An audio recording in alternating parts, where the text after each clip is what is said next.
তারা হয়তো এই হাদিস জানে না, আল্লাহ পাক ওদের কানের মধ্যে আমার এই হাদিস যেন পৌঁছে দেন, আমিন। নবী সাল্লাল্লাহু আলাইহি ওয়াসাল্লাম বলেছেন, আমি মেরাজের রাতে যখন গিয়েছি তখন এক শ্রেণীর মানুষকে দেখেছি, ওদেরকে শাস্তি দেয়া হচ্ছে। কি শাস্তি? জাহান্নামীদের রক্ত এবং পুঁজ ওদেরকে খেতে দেয়া হচ্ছে। জিবরাইল আলাইহিস সালামকে জিজ্ঞাসা করা হলো যে এরা কারা? তিনি বললেন, এরা আপনার উম্মতের সেই সব ব্যক্তি যারা মাদকদ্রব্য সেবন করত। আল্লাহ রাব্বুল আলামিন তার হাবিবের মাধ্যমে জানিয়েছেন, যখন কোনো মুসলিম মাদক সেবন করে বা কোনো ব্যক্তি মাদক সেবন করে তখন 40 দিন তার নামাজ কবুল হয় না। এরপর যদি সে তওবা করে তাহলে আল্লাহ পাক তার তওবা কবুল করবেন ইনশাআল্লাহ। যদি সে আবারও মাদক খায় তওবা করার পর, আবার 40 দিন তার নামাজ কবুল হবে না।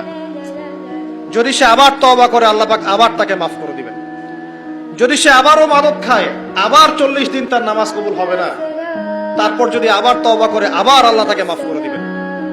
এরপরেও যদি সে আবার মাদক দ্রব্য সেবন করে, নবী সাল্লাল্লাহু আলাইহি ওয়াসাল্লাম বলছেন তাকে আল্লাহ রাব্বুল আলামিন পরকালে মৃত্যুর পরে তিনাতুল খাবাল পান করাবেন। তিনাতুল খাবাল। জিজ্ঞাসা করা হলো, ইয়া রাসূলুল্লাহ, তিনাতুল খাবাল কি জিনিস? নবী সাল্লাল্লাহু আলাইহি ওয়াসাল্লাম উত্তর দিচ্ছেন, এটা হচ্ছে জাহান্নামীদের রক্ত, মাংস, এগুলো পুড়ে পচে যে রসটা বের হবে, এটা হচ্ছে তিনাতুল খাবাল।